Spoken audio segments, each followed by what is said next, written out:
एक 21 साल की जवान लड़की अपने पिता को खाना खिलाने के बाद उनके कमरे में उनके बिस्तर पर जाकर सो जाती है।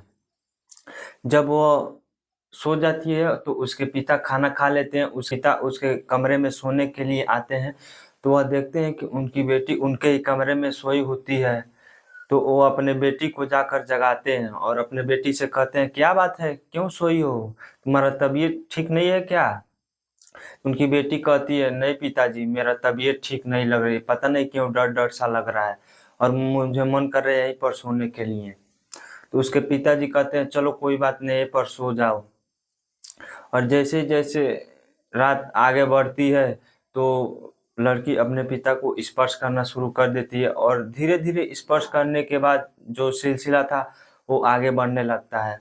और उसके बाद उसकी बेटी ये भूल जाती है कि ये मेरे पिता हैं और पिता ये भूल जाते हैं कि ये मेरी बेटी है। और दोनों आपस में इन दोनों कुछ ऐसा होने लगता है कि कोई कल्पना नहीं कर सकता है, कोई सोच नहीं सकता है। और उसके बाद आपस में गांव और जवार में कुछ ऐसा फैलने लगता है कि उसकी बेटी ऐसा कदम उठाती है कि कोई कल्पना ही नहीं कर सकता है। ऐसा समाचार फैलने लगता है। तो नमस्कार दोस्तों, मेरा नाम है अंकित गुप्ता और आप देख रहे हैं स्टोरी बाय अंकित। तो यह घटना मध्य प्रदेश के सागर जिले की है। वहाँ का एक रहने वाला एक प्रेमलाल, जिसकी उम्र 45 साल होती है और उसकी जो बेटी होती है, जो बड़ी वाली बेटी होती है, उसकी उम्र करीब 21 साल होती है। वो स्नातक यानी ग्रेजुएशन की पढ़ाई कर रही होती है और उसकी छोटी बेटी होती है जिसकी उम्र 15 वर्ष होती है और उससे एक छोटा लड़का होता है, उसका उम्र 10 साल था। उसकी पत्नी करीब 2 साल पहले मौत हो चुकी थी और जो परिवार था वह माँ के गुजर जाने के बाद अच्छा खासा चल रहा था, अच्छा जी रहे थे बिना माँ के बिना। तो प्रेमलाल ने निश्चित किया कि क्यों नहीं दूसरी शादी कर ले, जो बच्चे हैं वो थोड़ा अच्छे से जी लें, कि खाना बनाने के लिए देखभाल रख सके और जो नई इसकी माँ है वो अच्छे से ख्याल रख सके। तो यह बात जब बड़े वाली बेटी को पता चलता है कि जब मेरे पिताजी दूसरे शादी करने वाले हैं और दूसरी माँ आएगी तो वो पता नहीं कैसी आएगी, ख्याल रखेगी कि नहीं, उसका व्यवहार कहीं खराब ना हो जाए। तो ये सब बातें उसके बड़े वाली बेटी के मन में आने लगती है। तो वह जब स्कूल जाती है तो अपने सहेली जो होती है उससे यह बात करती है। तो कहती है कि मेरे पिताजी दूसरी शादी करना चाहते हैं, मेरा की देखभाल रखना जरूरी है, तो मेरे बच्चे छोटे हैं, इनको देखभाल करने के लिए जरूरी हो। तो उसकी सहेली होती है जो, तो उसे यह एक बताती है इसे कि तुम्हारे पिता को एक केवल शारीरिक हवस मिटाने की मंजूरी है, इसलिए वो दूसरा शादी करना चाहते हैं। तो वह कहती है, क्यों ना तुम अपने ही पिता के साथ उनके साथ सो जाओ और उनकी शारीरिक भूख मिटा दो और आप तुम्हारा पिता भी दूसरी शादी न मत करे। तो उस लड़की की यह बात उसके मन में घुस जाती है और वह जो घर आती है तब सबसे पहले अपने पिता को खाना खिलाती है और फिर उन्हीं के बिस्तर पर सो जाती है, उन्हीं के कमरे में सो जाती है और लेट जाती है। और जब लेट जाती है तो लेटी होती है, तो जब उसके पिता कमरे में सोने के लिए आते हैं तो जब वो अपने बेटी को देखते हैं तो वो पूछते हैं कि आखिर क्या बात है, तुम क्यों सोई हो, तुम्हारी तबीयत खराब है क्या? तो उसकी लड़की कहती है कि नहीं पिताजी, मेरा तबीयत खराब नहीं, मुझे पता नहीं क्यों थोड़ा डर डर लग रहा है।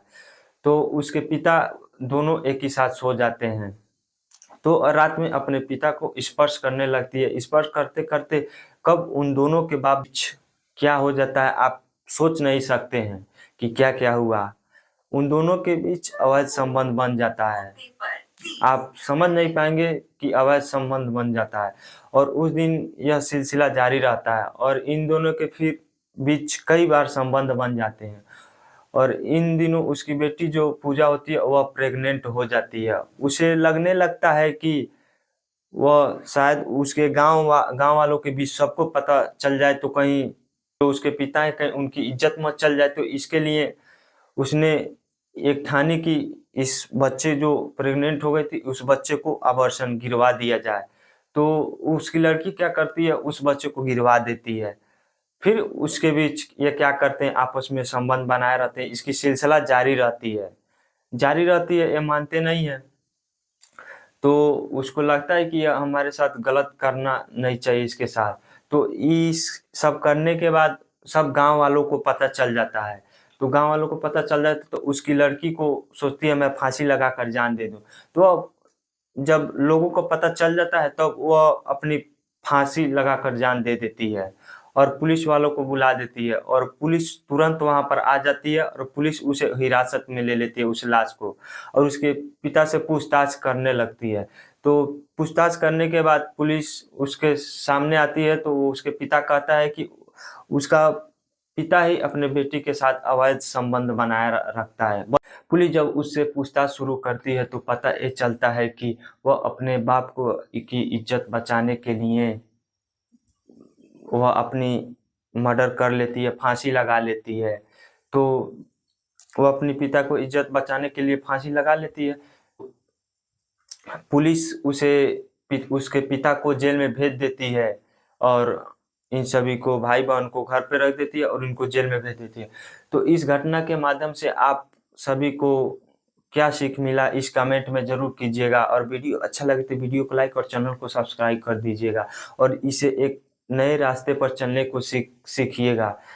इसके लिए मैं आप सभी को धन्यवाद करता हूँ। मिलते हैं अगले वीडियो में और हमारे चैनल को सब्सक्राइब कर दीजिए ताकि मेरा नए वीडियो आए तो नोटिफिकेशन आपके पास मिलता जाए। और मिलते हैं अगले वीडियो में, तब तक के लिए जय हिंद जय भारत, धन्यवाद, आप सभी को प्रणाम।